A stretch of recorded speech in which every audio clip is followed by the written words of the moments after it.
So, first of all, I think it's really important that we don't exaggerate the threat of cyber terrorism.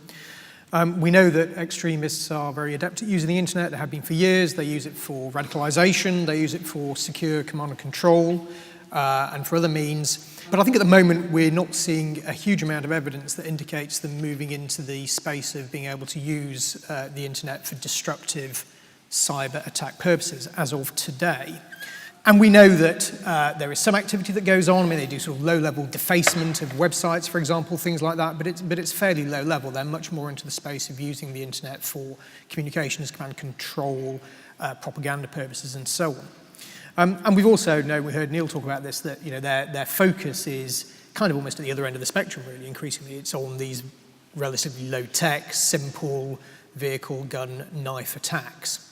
But clearly we're in a long game here, and we have to think about the future, and we have to monitor and focus on how the nature of the threat and the nature of terrorist approaches to using different attack vectors, how that develops, and that's kind of the work that we're doing here. And I think that the kinds of things that we need to look at, the things that I was talking about, the things that we're doing with Pool Re and our partners, is looking for indicators and warnings, essentially, that this threat becomes a greater one. So what are the kinds of things we need to look at? Well, we need to look at whether terrorist groups are kind of moving up the cyber value chain. So do we see them starting to use things like ransomware? Ransomware has become a very significant factor in cyber crime over the last year or so.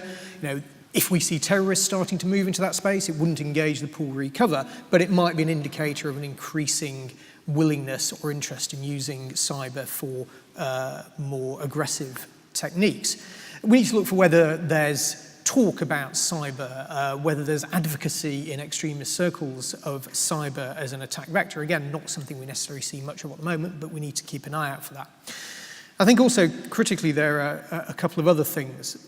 One of the big issues we have in cybercrime, I guess, is the increasing commoditization of malware and attack tools. In other words, the increasing availability of capable and effective malware, cybercrime tools on the dark web to buy, to hire. And we're seeing that more and more. And of course, that lowers the bar of entry in the cybercrime space. It makes cybercrime much easier for criminals to conduct. It turns it into a volume business. Moving on to the database which we've constructed, which you very kindly contributed. Andrew, Silke, can you sort of comment on any of the sort of relevance from an academic perspective and then using this quantitative analysis which we've drawn? Yeah, I mean, there's a lot of interesting stats and trends in the database, and I certainly commend it to people to have a look at it.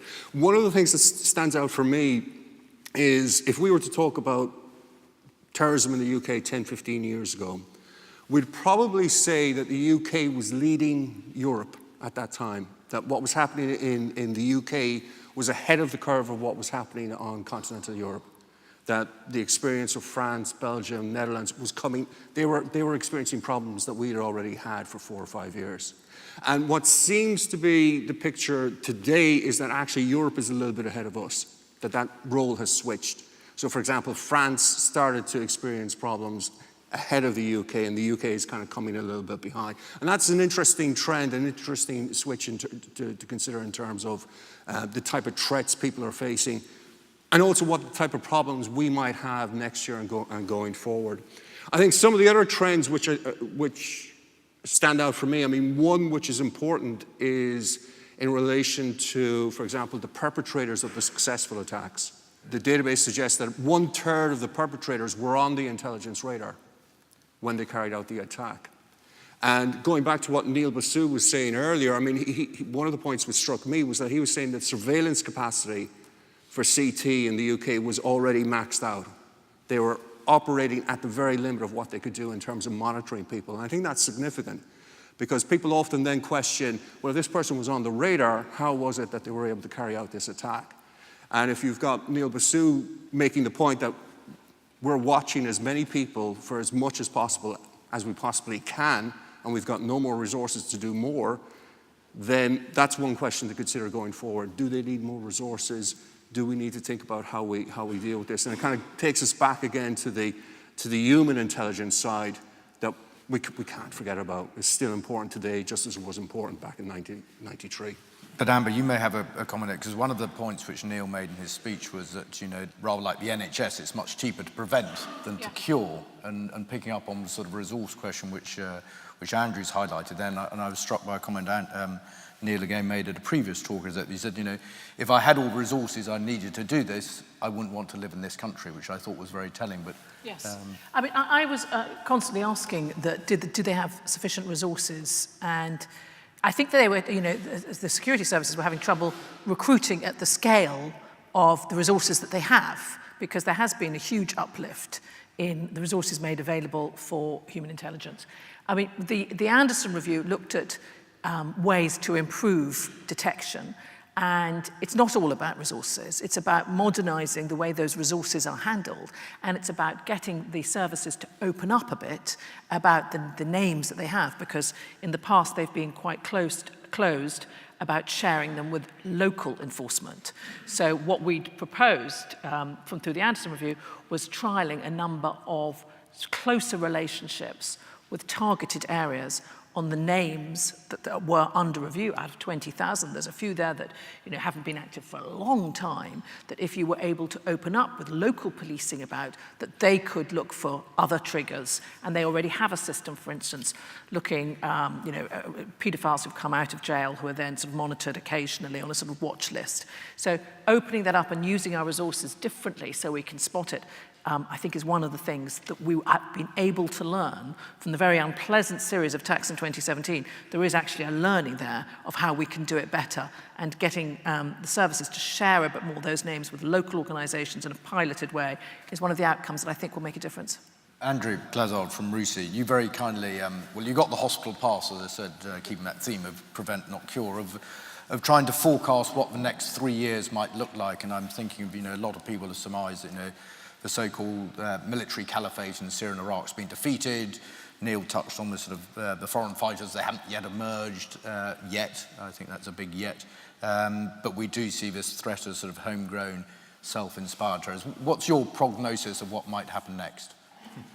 And what I said in the paper was that we're most likely to see a continuation of what we've seen in the last few years, albeit possibly with a greater threat or an incrementally greater threat.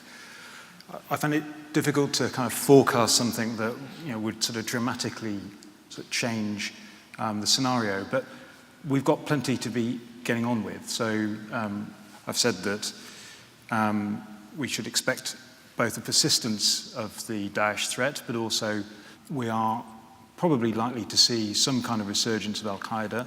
It remains extremely active in lots of hotspots around the world, particularly in northwestern Syria, but also in Yemen, in the Sahel.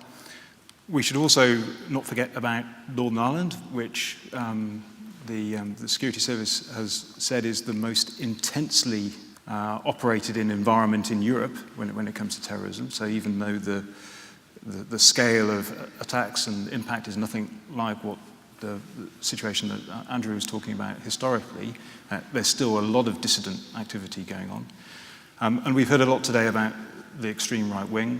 The numbers involved in the extreme right wing are surprisingly high when you look at what's available, the information available about casework, both in law enforcement and intelligence, but also through preventing, thinking about the Channel program, a very high proportion, surprisingly high proportion of individuals from an extreme right-wing ideology.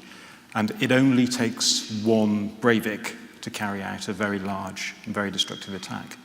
So to say that we expect to see more of the same doesn't mean that we may not see incidents which are very, very dramatic, because that's as likely as any other scenario.